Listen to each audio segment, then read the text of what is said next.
noite para quem está entrando.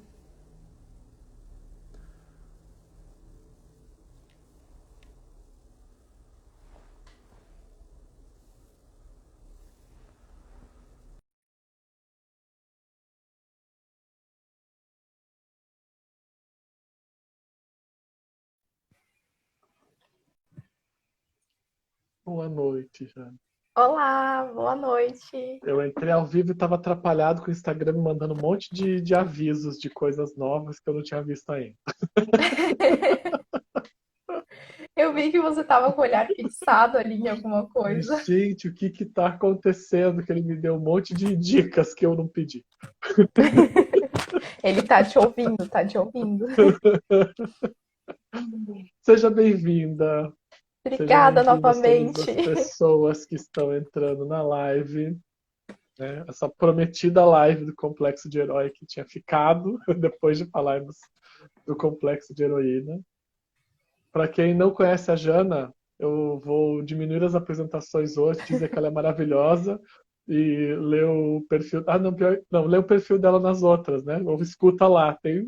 Mas a Jana é psicóloga, é historiadora, mestra e doutoranda em história e é terapeuta de Fã de abordagem Marvel e junguiana, DC, por isso que a gente propõe essas lives sobre heróis e heroínas.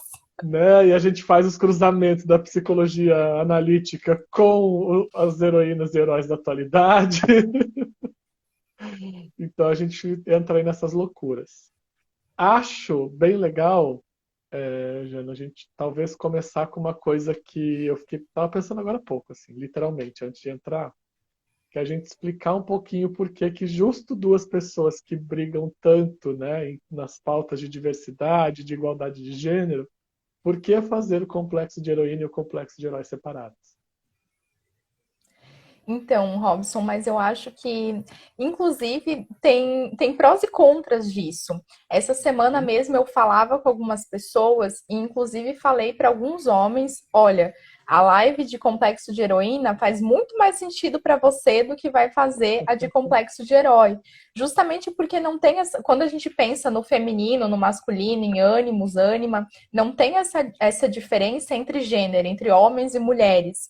Mas quando a gente divide aqui as lives entre complexo do herói e complexo da heroína, tem um sentido social, né? E aí, para além de Jungiana, como sócio históricos, que eu coloco o Robson nesse balaio do sócio histórico, porque ele é sim, como psicólogos que também seguem a abordagem sócio-histórica, a gente precisa entender que a masculinidade, assim como a questão de mulheres na sociedade, é perpassada por uma questão social, por um fenômeno social. Então, a experiência de homens na sociedade e a experiência de mulheres na sociedade não vai ser igual.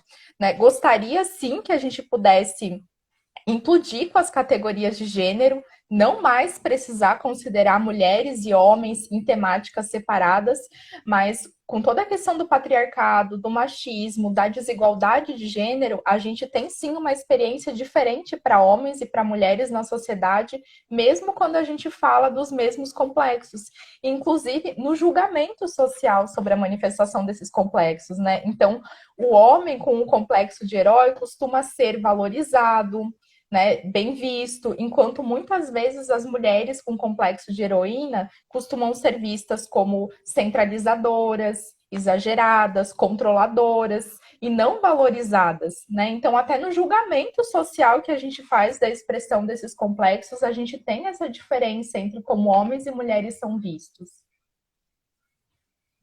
Tava pensando o que eu posso complementar do que você falou, mas nem sei se precisa, né?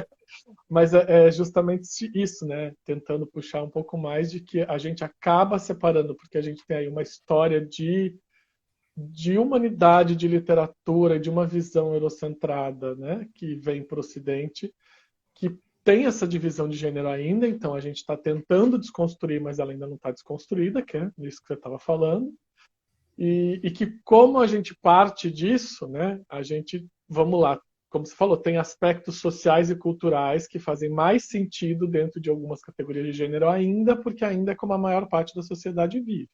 Então a gente acaba falando disso separado, mas não quer dizer que alguns homens não se vejam no complexo da heroína, algumas mulheres não se vejam no complexo do herói, e que, em última instância, tanto o complexo de herói quanto de heroína tem aspectos que hoje a gente avalia com categorias de gênero, por conta de como a mulher sofre pressões diferentes dos homens na sociedade, né?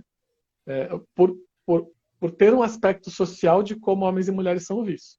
E a gente espera que em algum momento a gente possa simplesmente falar deste complexo de quem guerreia, né? Seja lá que gênero tenha, de quem vai para as Complexo da batalhas. pessoa salvadora. Mas Então, sabe, Robson, que até para fazer esse gancho e justamente pensar entre essa diferença entre o complexo em homens e mulheres e até na forma como isso é julgado, eu acho que faz muito sentido a gente puxar ali três super-heróis que a gente pensou até quando estava batendo um papo em off sobre isso, que é o Superman, o Batman e o Homem de Ferro, pensando justamente no aspecto egocentrado e centralizador. Porque, de certa forma, esse foi muito o tema que norteou a nossa live sobre complexo de heroína, né? Essa postura centralizadora, de centralizar muito em si a resolução dos problemas, as responsabilidades, e o quanto quando a gente olha para a narrativa desses três heróis, mas sobretudo ali o Superman, mas também no Batman, quando a gente pensa o aspecto controlador, inclusive o Batman, né? Ele tem um plano de ação, um plano de contenção para cada um dos heróis da Liga da Justiça. Então ele é tão controlador que ele sabe o ponto fraco de cada um deles para uma situação de em uma situação de emergência ele conseguir ele ter o controle da situação. E o quanto a gente percebe, então, justamente esse aspecto que foi o nosso centro do debate lá na live do Complexo da Heroína, nesses heróis, né? Essa postura centralizadora, controladora, de precisar sempre estar dando conta de tudo e ser o protagonista da resolução de todos os problemas, ter o controle absoluto o tempo todo. Que, na verdade, eu vejo o Batman como um grande ansioso, né? Se ele tem essa necessidade de ter um plano de contenção para cada um dos heróis da Liga da Justiça, ele está num grande processo de ansiedade. e tem uma HQ, inclusive, em que um dos vilões consegue descobrir os planos dele e começa a dar um monte de BO. Uhum. Eu centralizo tudo a ponto de que se alguém entender o que eu faço, eu me perco, né? Que aí ele se vê perdido nisso também. Então, isso que você fala do ansioso descentralizador, né? E até puxando já para esses aspectos, é interessante como isso, no olhar desses heróis, também perpassam vários pontos, né? A gente tem épocas em que isso é hipervalorizado no Superman. E a gente tem momentos em que algo é modificado. Então, a própria criação da Liga da Justiça vem com essa ideia de não dar mais para fazer isso sozinho, né? Tem um ponto em que, se a gente não se junta, se a gente não une as forças, a gente não executa. A Lois Lane entra muitas vezes como o papel, né, da ânima no processo dele, mas, ao mesmo tempo, a gente pega ali nos anos 90, onde a gente tem uma das partes de lutas de emancipação feminina, onde você tem uma série que chamava, na versão americana, Lois and Clark, que eu até acho que, injustamente, na versão brasileira chama As Novas Aventuras do Superman, mas a série original chamava Lois and Clark, que várias vezes colocava ela nesse lugar de protagonista. E agora eu não lembro qual é o nome da série É atual, mas Superman também e tem uma Lois? série... Não. A Superman Lois?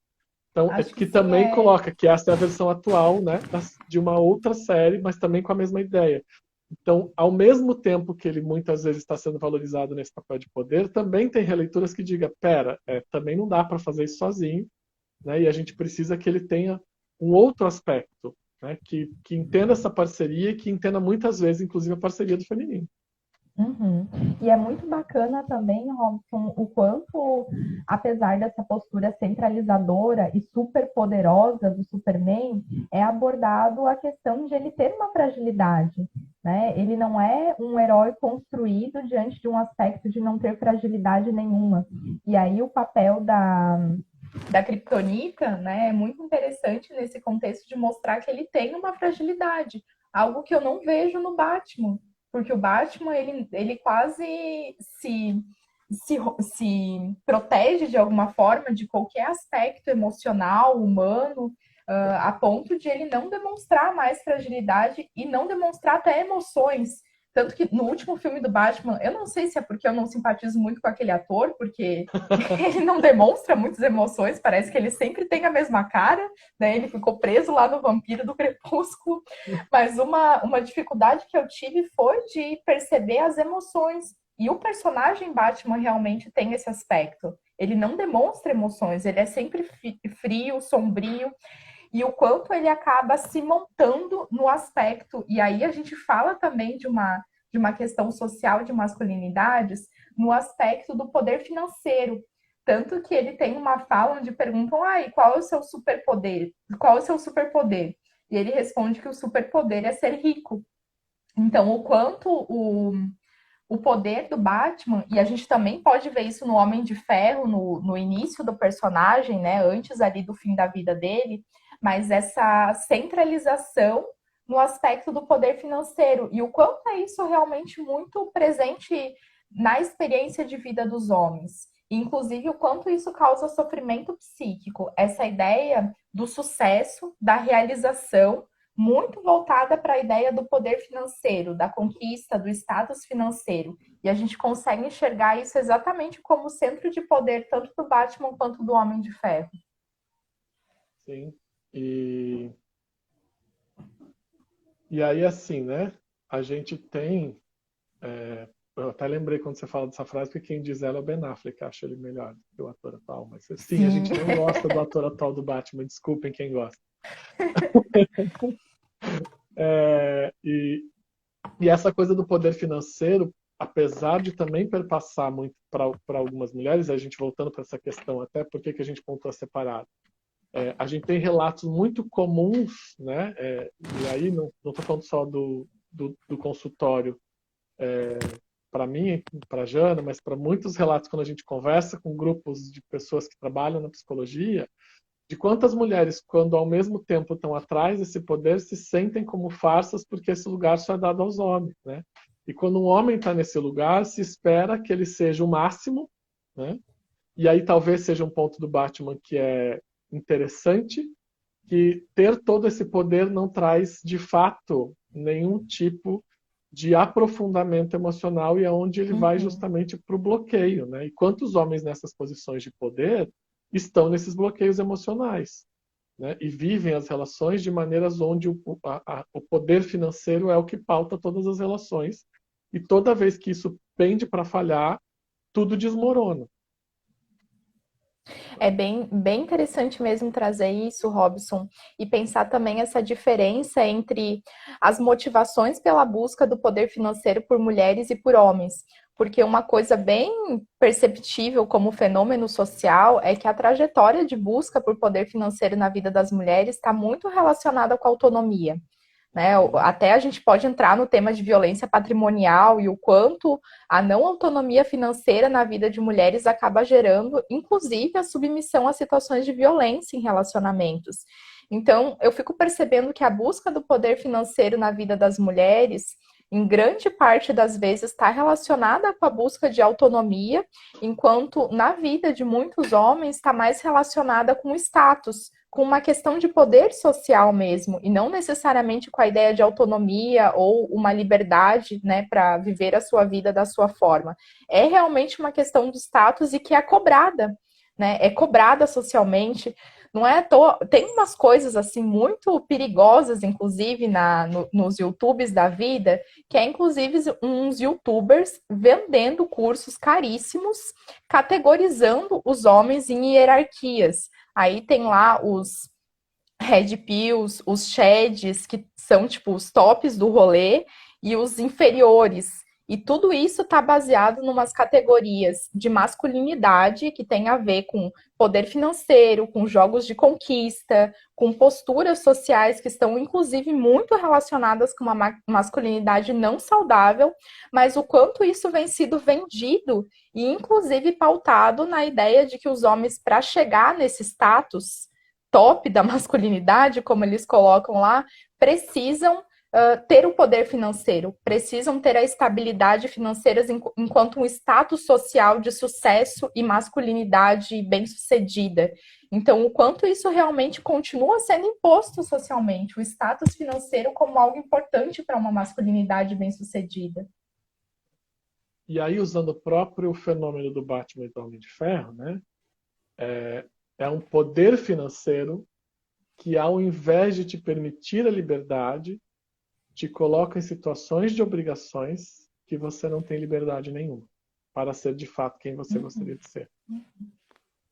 Não é à toa que, inclusive, a gente percebe taxas de suicídio relacionadas com a falência financeira, né? O quanto isso aprisiona, porque quando você não consegue manter esse status social, isso vai causar um sofrimento, um sofrimento psíquico tão violento que a gente tem casos de homens que, em situações de falência, por exemplo, recorrem ao suicídio, né? Ou entram em processos depressivos. Então, o quanto essa necessidade do status financeiro ela é aprisionadora.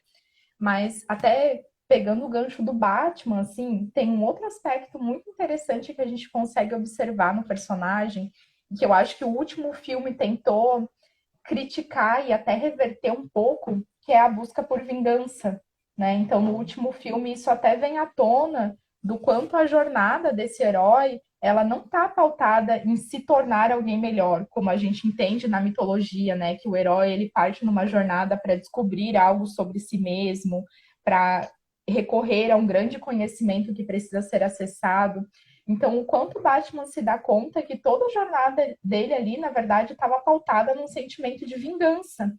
E aí, acho que a gente consegue entrar até em temas muito importantes quando a gente pensa a questão da masculinidade, que é o controle de algumas emoções, como a raiva, a vingança, e aí até pegando o gancho do próprio Hulk, né? O quanto o Hulk é um personagem que fala sobre o controle da raiva, que talvez quando a gente pensa em masculinidade, na experiência humana dos homens, seja um dos pontos mais importantes, né? O quanto as mulheres, por exemplo, são ensinadas a reprimir os sentimentos, sobretudo da raiva. Não é à toa que nas próprias heroínas, né, acaba sendo mal visto uma heroína que destrói tudo, que coloca fogo nas coisas, como a própria Daenerys, né? Acabam sendo vistas como alucinadas, exageradas, mas o quanto no contexto dos homens responder com raiva às situações é aprovado, inclusive estimulado socialmente.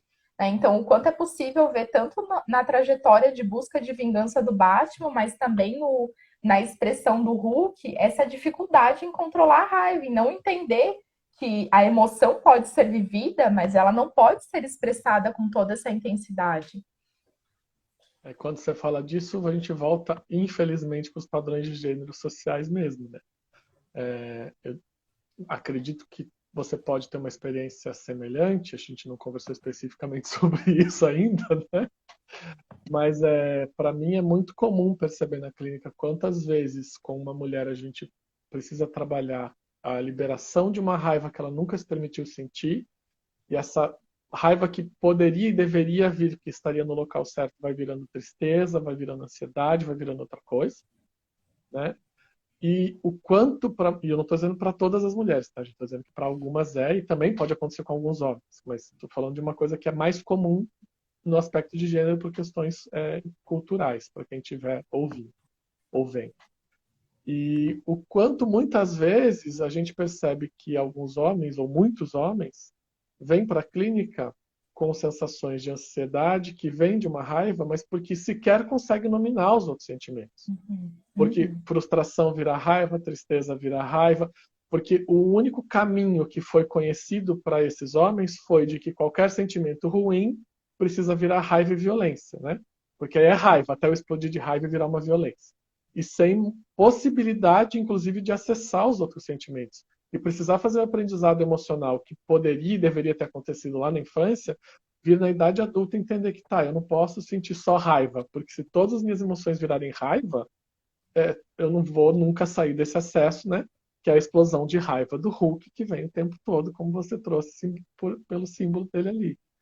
e que flerta o tempo todo, né? Como você trouxe da vingança. Acho até simbólico que o Batman vive nas sombras, não é à toa, junguianamente, pra gente é muito simbólico, inclusive, né?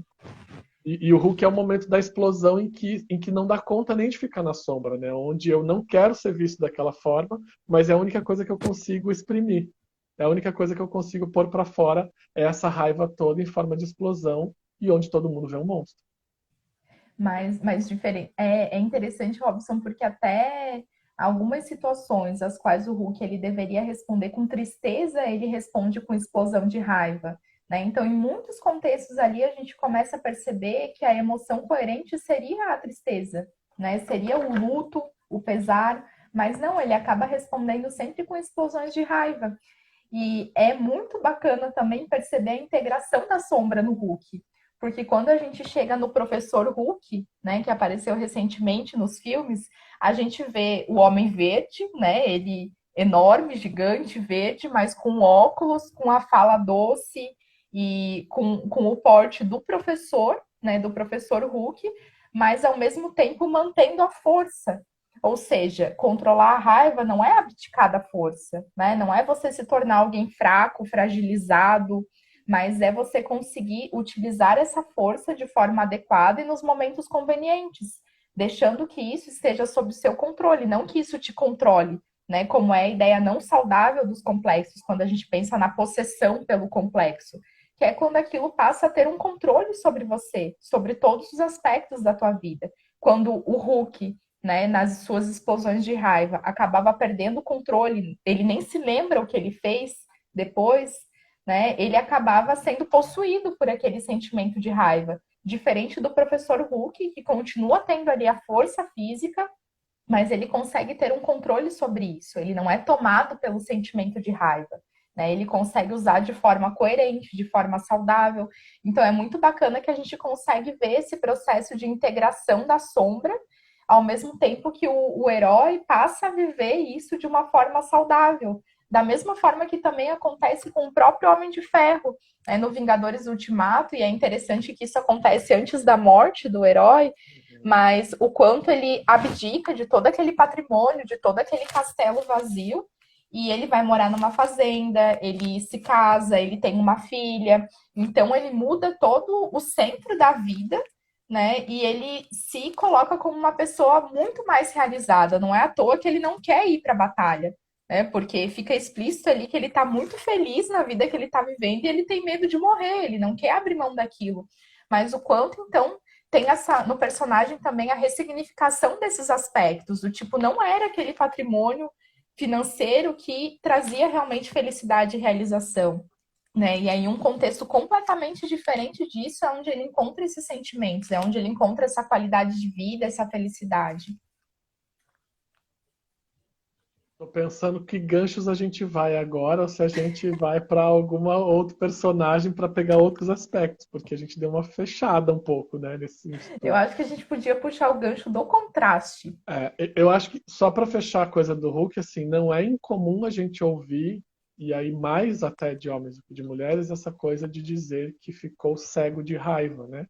Essa coisa Uhum, que, eu não lembro nem exatamente o que que eu fiz. Então, acho que reforça o que você está trazendo, Jana, de que a gente tem um problema social de como a gente permite e muitas vezes até valoriza o aspecto da raiva, especialmente nos homens, né? E o quanto quando uma mulher e ao contraponto, né?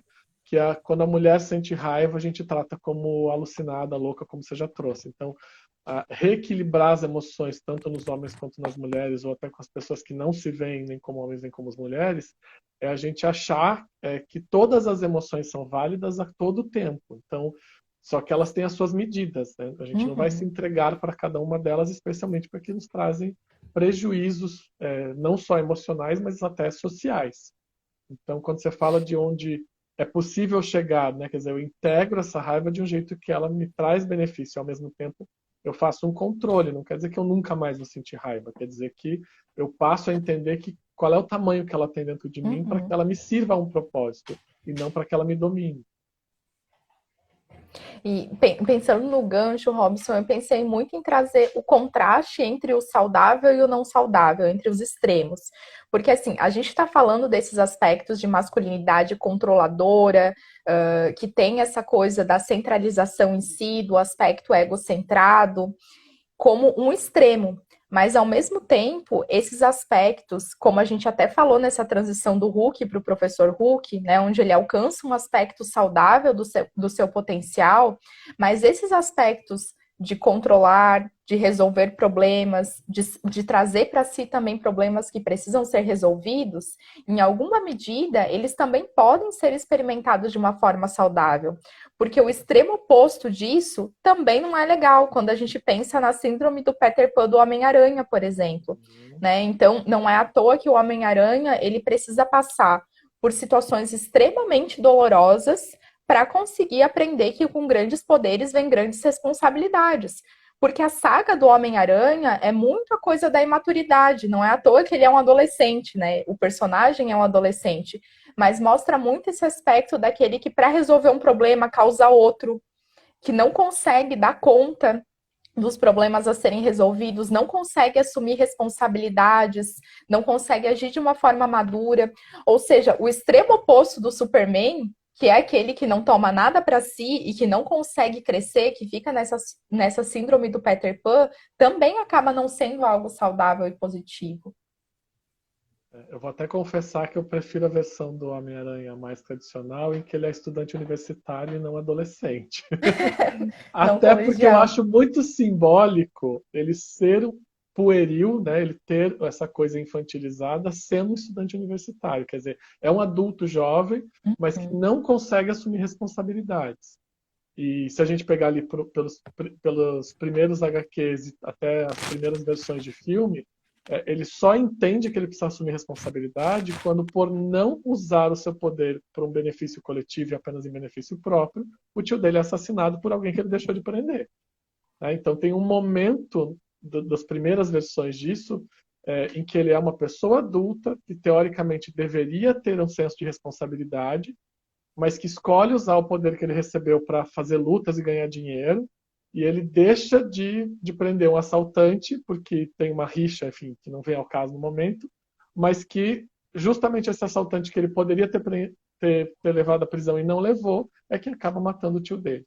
Então, nesse arco, eu acho que isso é mais simbólico ainda, né? Uhum. Porque ele não é um adolescente. Né? Nessa versão atual ele é, mas nas versões anteriores ele não é um adolescente. Ele é um homem adulto que não consegue assumir a postura de adulto até que uma tragédia acontece na vida dele.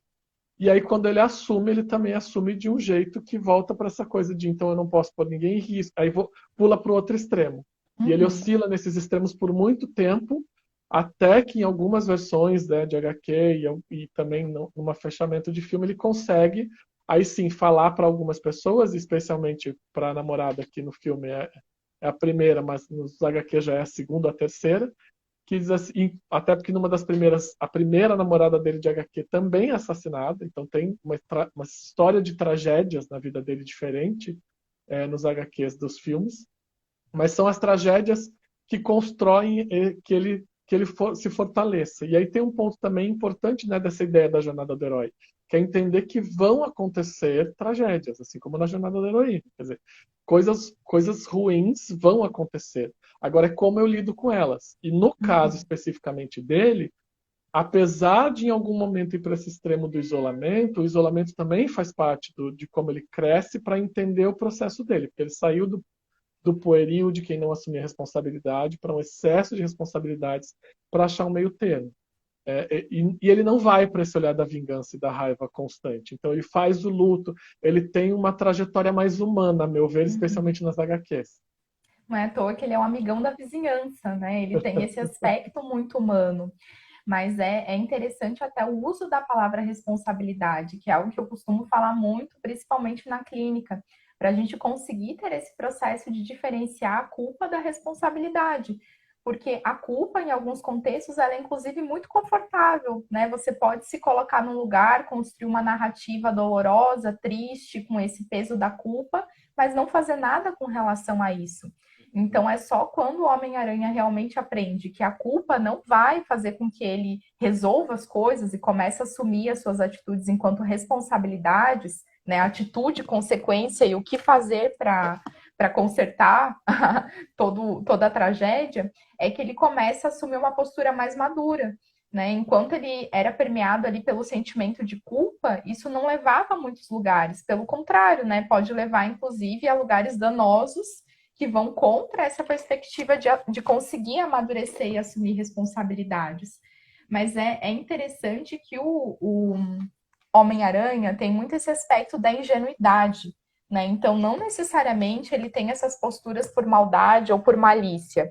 E aí eu queria trazer para a conversa um anti-herói ou até um vilão, que é o Loki, né? Porque o quanto o Loki tem alguns aspectos das artimanhas, da mentira, e o quanto a gente às vezes também consegue ver isso numa expressão de masculinidade, assim, principalmente não saudável. Como é que você enxerga o Loki na experiência humana, Robson? Ah, o Rodrigo fez uma pergunta, mas a gente volta para ela, Rodrigo. Deixa eu responder a Jana primeiro. Até porque eu acho que entra junto, né? A coisa do Loki é sempre complexo, né? A ideia do trickster, porque em alguns momentos, isso aparece muito nas HQs e aparece em um dos filmes também, esse trapaceiro, em algum momento, é o único que tem o poder de salvar, é o único que tem o poder de fazer algo que é benéfico, mesmo ele não sendo um herói. E aí mexe muito porque ele acaba se tornando um herói diversas vezes, né? Para mim, ele faz muito sentido com a experiência humana, inclusive por estar nesse lugar de não ser visto como herói, de ele não se ver como herói, e aí ele flerta com esse lugar do vilão, né, onde ele de fato quer tomar o poder, onde ele quer ser o rei, onde ele quer ser o dono da terra, e ele vai flertando com isso. E os momentos em que ele entende que, tá, mas para minha vida fazer sentido não é isso. E aí ele passa a tentar fazer coisas positivas, mas no meio dessas coisas positivas ele está sempre se perdendo em o que eu quero, o que é coletivo, o que é meu, e retornando para isso, tá, mas e se eu fizer isso e eu ganhar poder, o que eu faço com esse poder? Né? Então, eu acredito que o Loki lida de uma maneira com a dualidade humana, né, muito mais do que os heróis em vários aspectos. Mas você acha, Robson, que a gente também pode pensar a partir da experiência do Loki na tendência humana, às vezes, a criar bolas de neve de problemas?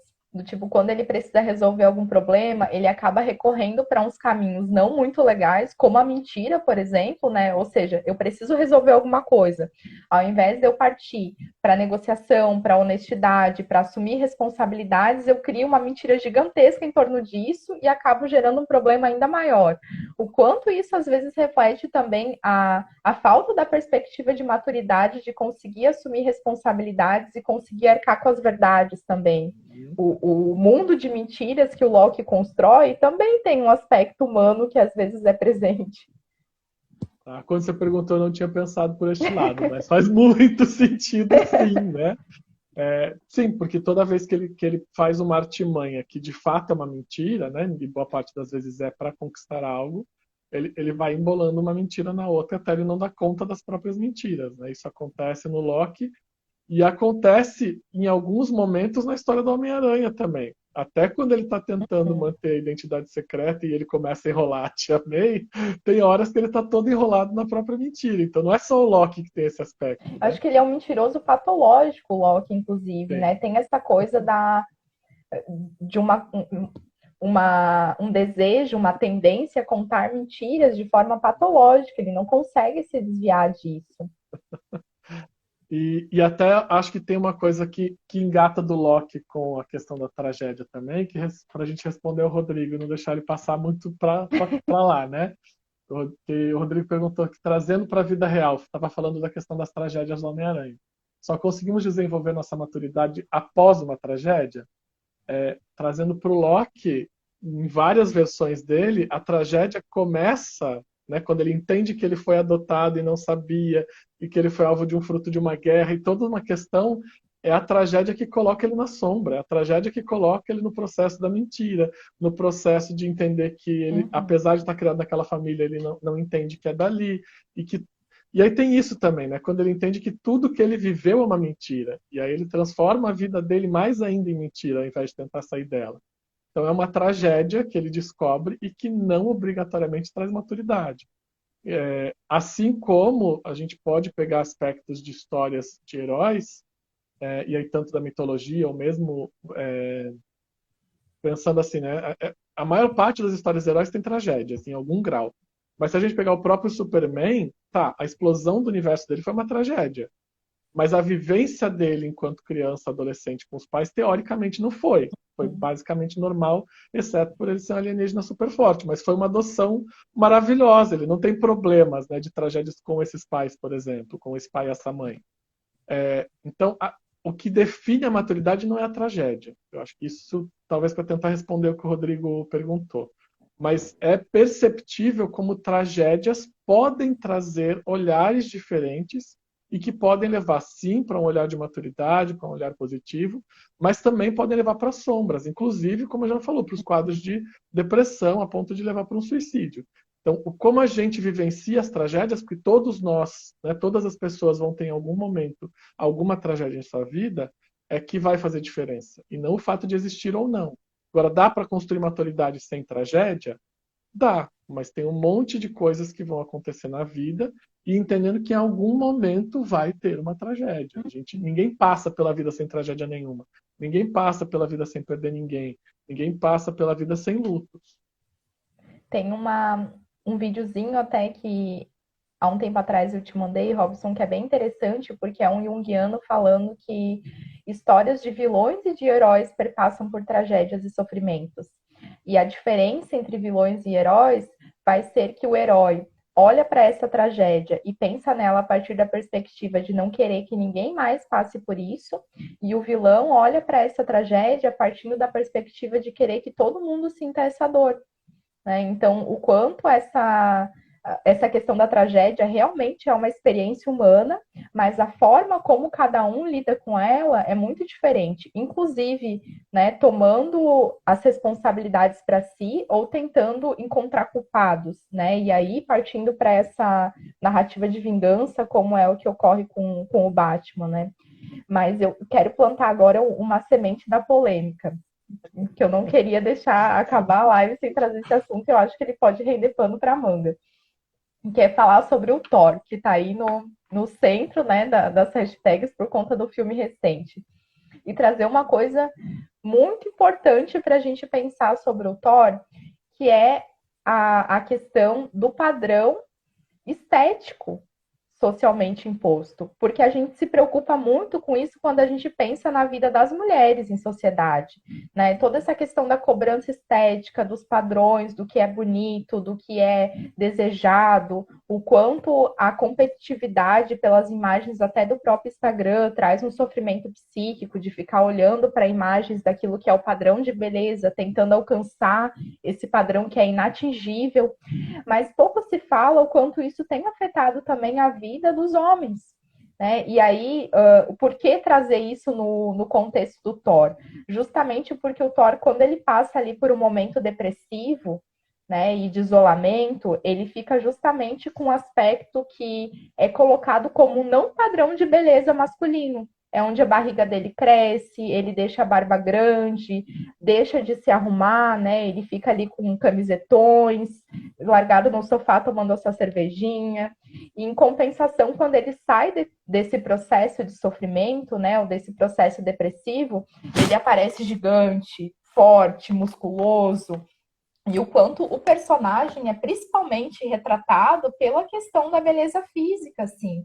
Né? Ele é hipervalorizado pela questão da beleza física. Não é à toa que o filme tem até uma cena onde ele aparece pelado, né? E talvez foi a cena mais esperada, assim, do contexto do filme. E tá no trailer, então não tô dando nenhum spoiler. Se vocês verem o trailer, já vão ver essa cena. Mas, então, o quanto isso não tá mais restrito à vida e à experiência das mulheres. Esse sofrimento por buscar um padrão inatingível de beleza física, né, um padrão socialmente imposto de beleza física, também vem aparecendo no sofrimento psíquico de muitos homens, que vêm se comparando com outros homens e cada vez mais buscando alcançar esse padrão inalcançável de beleza. E aí, falando de padrão de beleza, a gente tem mais alguns, né, que entram nesse. Eu diria que quase todos os heróis entram nisso, né? Normalmente, quando Uhum, sai do padrão de uhum, beleza, é um vilão. Dificilmente é um herói que uhum, está fora do padrão de beleza, né? Porque aí a gente pega, vamos lá. Em geral, o Batman vai estar dentro de um padrão estético, por exemplo. Homem-Aranha, apesar de jovem e apesar de não ser um padrão musculoso, é um padrão magro, né? Uma estética uhum. que ainda assim o The Flash vai para a mesma questão, né? Vai para o mesmo ponto de que tem um padrão considerado aceitável para um homem jovem, que não é musculoso, mas é um padrão, ainda tem um padrão ali. Superman a gente nem precisa falar do quanto aparece, né? Sempre extremamente forte. E eu diria que até os vilões, muitas vezes, a gente tem esse olhar. Você pega. O Thanos é enorme, né?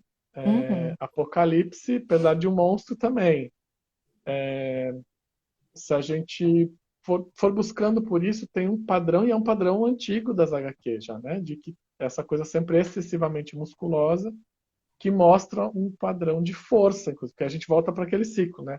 É um padrão estético que reforça uma ideia de força e que eu posso usar essa força com agressividade. Uhum. Não é à toa que boa parte dos filmes Nova York é destruída por esses homens, né? E não é a Viúva Negra que vai destruir um prédio, é o Superman que vai destruir um prédio, né? Então, não é à toa que é este olhar, esta visão que perpassa. É porque isso está dentro de um imaginário de que padrão estético é esse que a gente busca. E exatamente como você traz, né? Quer dizer, como é que eu mostro que esse homem não está forte? Então eu coloco ele barrigudo, Uhum. eu coloco num olhar daquilo que é socialmente considerado inadequado ou inaceitável para um padrão de homem. E a gente vê como realmente não tem a ver com mostrar que o personagem é forte. Quando a gente vai para as heroínas, para as guerreiras, por exemplo, a gente vê mulheres altas, magras, inclusive tô assim, ó, já esperando com frustração a série da Mulher Hulk. Porque já não gostei, assim, desse aspecto magro e alto dela. Né? Eu esperava realmente uma mulher grande, com músculos grandes, e eles não colocaram isso na personagem.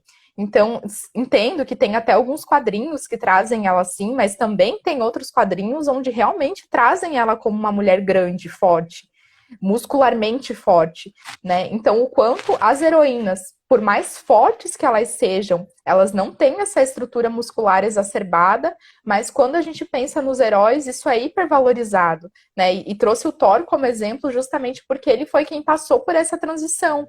Pouco a gente encontra heróis fora desse padrão da musculatura exacerbada, mas o Thor ele passa por essa transição justamente mostrando que quando ele está no seu auge, ele está então também com um porte físico magnificamente exacerbando os músculos, os braços grandes.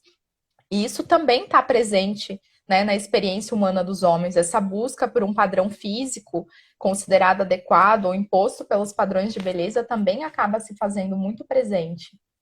A gente às vezes acha que são só as mulheres que ficam em sofrimento psíquico, insegurança, altos níveis de insegurança, baixa autoestima, que ficam se comparando com outros corpos de Instagram, que recorrem até em excesso a cirurgias plásticas. O Brasil é um dos países que mais faz cirurgias plásticas, né? Mas isso está muito presente hoje na vida dos homens.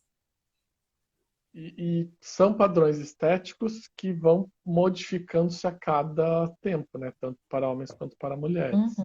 Mas a gente tem, concordo contigo, cada vez mais uma pressão social para que os homens tenham este padrão. Diga-se aí os algoritmos das redes sociais, inclusive da que a gente está usando, né? Que eu brinco que é difícil furar a bolha, porque dependendo do que você tenta, e olha que eu já tentei furar essa bolha algumas vezes, eu brinco que eu sou a prova de que não fura, né?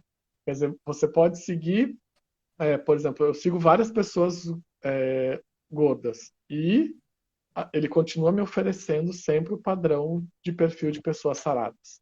Né? Independente Uhum. do que. Ela pega algo desta pessoa, mas joga um corpo que então é grande, mas é sarado, não é gordo.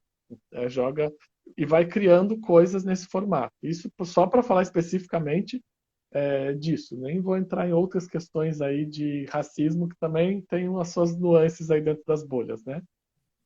E por mais que a gente tente furar, quer dizer, tem algo do que se espera que a gente goste, do que socialmente tem um padrão além do individual, que eu diria que as redes sociais hoje demonstram isso claramente. Quando você abre a tua rede social e vê o que ela te oferece, ao invés daquilo que você busca, isso está ali. Né? Esse padrão de homem, é esse padrão de mulher. E aí, vamos até usando a própria questão do Thor que você trouxe, assim, o quanto, por exemplo, quando a Natalie Portman vai fazer um monte de exercício para ficar forte e aparecer no filme, as pessoas não acreditam que é o braço dela e acham que foi feito digitalmente. Então, eu vi alguns comentários de que foi feito digitalmente. Até agora eu não consegui entender se realmente ela treinou para ficar com aquele braço ou se foi uma alteração digital. O que eu li foi que a alteração digital é da altura dela em algumas cenas, porque Uhum. ela precisava justamente parecer mais próxima da altura dele. Né? E eles Uhum. não são. E até mostra uma cena em que ela subiu num caixote, numa cena de close, que não era a distância, porque aí você faz técnicas, né? Ou desculpa fazer a igualdade. Mas quando aparecia de corpo inteiro, eles precisaram colocar no braço dele e no dela esses pontos para digitalmente ajustar as alturas, para eles parecerem Uhum. mais próximos em altura. Mas o que eu li de matéria foi ela dizendo que, de fato, ela treinou muito para crescer, para poder fazer o papel. Né? E aí, volta para isso, assim, né? Por que, que esse é o padrão estético especificamente dos homens? Por que, que a gente não pode acreditar que as mulheres podem ter Uhum. esse padrão? A gente ainda coloca a força como algo masculino e não percebe que a mulher também pode ser fisicamente forte. E aí, quando a gente faz isso, a gente está impedindo o outro lado, né? Por que, que eu coloco as emoções na mulher e eu não permito que os homens acessem as emoções? E até essa coisa do quanto é agradável para quem está vendo, no sentido até das críticas do filme, ver, por exemplo, uma heroína que é ali a consorte de um herói grande, musculosa, né? O quanto isso não poderia, inclusive, gerar críticas, né? No sentido de a própria heroína fugir desse padrão de feminilidade aceitável.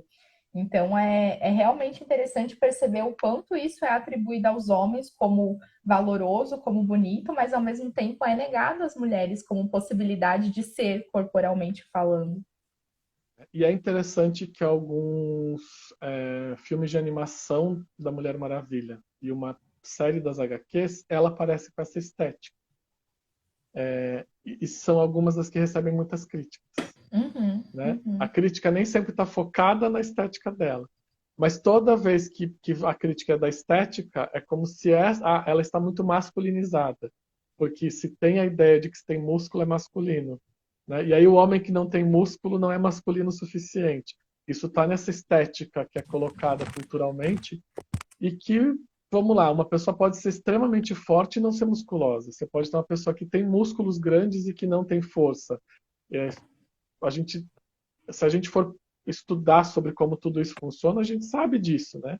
Nem toda pessoa que tem músculo grande é forte, nem toda pessoa forte vai ter uma musculatura gigantesca. A força não é algo de aspecto do masculino ou do feminino, né? E aí a gente fica nesse limbo, mas culturalmente isso reflete nessas histórias de heróis, heroínas e Sim. especialmente, né, nas últimas décadas aí, tanto nas HQs quanto em filmes, isso está posto o tempo todo. Eu até brinco assim, eu costumo dizer que eu não treino para ficar sexy, eu treino para ficar assustadora. E é uma brincadeira com esses padrões sociais, assim, porque eu não treino para ficar com o padrão magro e esbelto, eu treino para ficar grande e assustadora. Mas o quanto tem essa busca realmente do adequado, né? E o quanto realmente não é adequado socialmente essa ideia de mulheres tentarem ficar grandes, né? Não é à toa que tem até essa coisa da baixa estatura como sinônimo de sensualidade ou de atratividade no caso das mulheres, e o contrário para os homens, né? O quanto também está relacionado com baixa autoestima, não estar numa média ou acima de um padrão de altura, assim, o quanto isso realmente é divergente para homens e para as mulheres. Mas tem uma sugestão interessante, assim, que eu também queria trazer, que para visualizar um padrão de masculinidade completamente não saudável e recorrendo a tudo que tem de errado possível, é só ver uma série chamada The Boys e assistir A Jornada do Capitão Pátria. O Robson disse que não assistiu até, mas é o grande exemplo, assim, porque quando a gente fala desses outros heróis que a gente veio trazendo, vai ter sempre, assim, uma transição, né? Eles ficam transitando entre aspectos do saudável, do não saudável, muitas vezes integrando as sombras e chegando no nível saudável, inclusive daqueles aspectos que estavam desregulados de alguma forma. Agora, quando a gente vai para o Capitão Pátria, não tem nada de bom. Eles simplesmente pensaram assim: vamos pegar um personagem e construir aqui tudo que tem de ruim numa ideia que a gente possa ter de masculinidade ou de super-herói. Então, ele é fascista, ele recorre ali a vários discursos de fascismo, ele não é só um egocentrado, como ele chega no aspecto do narcisismo. Então, vão ter falas dele no sentido de eu sou melhor que vocês, eu sou mais forte, eu sou mais inteligente, vocês são burros. Então, esse aspecto de não conseguir nem ter alteridade, nem ter empatia, assim. E o quanto ele vem justamente para mostrar esse aspecto extremo do narcisismo, recorrendo, sim, até um transtorno de personalidade narcisista ali no aspecto do personagem, porque ele tem a certeza absoluta de que ele é superior, de que ele é melhor que todo mundo, de que ele pode colocar os outros num lugar de opressão, de inferioridade, porque ele é mais inteligente, porque ele é mais forte, porque ele domina, inclusive, pela força, porque se não obedecerem, ele mata. Então, ele tem muito esse aspecto de tudo que tem de ruim. Então, se vocês querem um exemplo, assim, de expressões de masculinidade a não serem seguidas, assistam The Boys e olhem para o Capitão Pátria, porque é exatamente isso. E apesar de eu não ter visto The Boys, eu lembrei de uma outra série quando a Jana falou dessa, que é uma série de animação que chama Invincible, ou The Invincible, não tenho certeza. Que não é o personagem principal que faz tudo isso. Eu não vou contar qual é o personagem, porque tem uma surpresa sobre qual é o personagem que tem exatamente Ah, esse caminho, né? Então, é muito sobre esse olhar de que parece que é tudo, que é alguém incrível, e que daí chega uma hora que você descobre que tem todo esse aspecto de fundo, né? E então acho que tem uma semelhança aí. E lembrei quando você falou do The Boys que eu ainda não vi. E se a gente for puxar para o passado, né, para as HQs, eu não vi a série também que não é tão nova, mas não sei porque eu ainda não vi, que é do Watchmen. Talvez porque eu queira reler as HQs antes, porque é uma continuação. O Watchmen fala desse lugar, né, de que quando esses superpoderes, na verdade, são maléficos para a uhum. humanidade, para o coletivo, e que acabam destruindo os próprios heróis. Então, quando a gente fala, né, do complexo, quando vem como sombra, quando o que constela é a parte negativa, a gente está falando disso, né, de aspectos que, na tentativa de estar acima dos outros e dessa superioridade pelo financeiro, ou pela explosão de raiva, ou pela violência, pela não integração de outros aspectos, né, e pela não compreensão de que aquilo é uma sombra e achar que aquilo é o poder, a, tem este lugar de então virar algo destrutivo para si mesmo e para quem está em volta. Esse poder, ao invés de tomar um rumo saudável, ele chega no aspecto da tirania, né? Então, o quanto esse excesso de poder, esse excesso de necessidade de controle e essa ideia de uma superioridade extrema, onde ninguém mais é bom o suficiente a não ser você mesmo, né? Então você pode controlar tudo e você pode dar as ordens o tempo todo, ele chega frequentemente no aspecto da tirania, né? E é importante a gente pensar a nossa experiência humana. Tem até um vídeo da Dita Von Hunt que fala sobre isso, que ele meio que instiga cada um e cada uma a pensar em que aspectos da sua vida você pode tomar o papel de tirano, você pode acabar exercendo esse papel da tirania ou de gozar com o sofrimento alheio, né? Que também é um aspecto do tirano. Então, é uma questão importante para a gente refletir nas nossas próprias vidas, né? O que a gente faz com o poder? A gente usa o poder para aquilo que a gente considera justo, bom, ou o que a gente considera justo e bom, às vezes pode chegar num aspecto de tirania e de gozar com o sofrimento alheio. E aí, pensando nos últimos minutos, acho que a gente partiu um pouco para pensar e falar com quem está nos acompanhando como a gente fez também com o complexo da heroína, de como é que a gente pode vivenciar esse complexo de maneira positiva. Eu fico pensando que a gente falou sobre muitos aspectos desse Sim. complexo, né? E ao longo da live a gente já foi mostrando esses pontos de equilíbrio entre cada um desses aspectos. Mas também, de certa forma, Robson, acho que esse último ponto é um dos principais, assim, é como eu consigo assumir o papel de arcar com responsabilidades, de ser responsável pelos problemas que eu preciso resolver, de trazer para mim as demandas da minha própria vida e também conseguir contribuir com a resolução dos problemas alheios na medida que isso me cabe, mas ao mesmo tempo fazendo isso sem ser o detentor central do controle, sem me colocar num lugar de superioridade diante do outro, sem assumir um aspecto completamente centralizador, que se quer dar espaço para o outro existir ou para o outro se manifestar.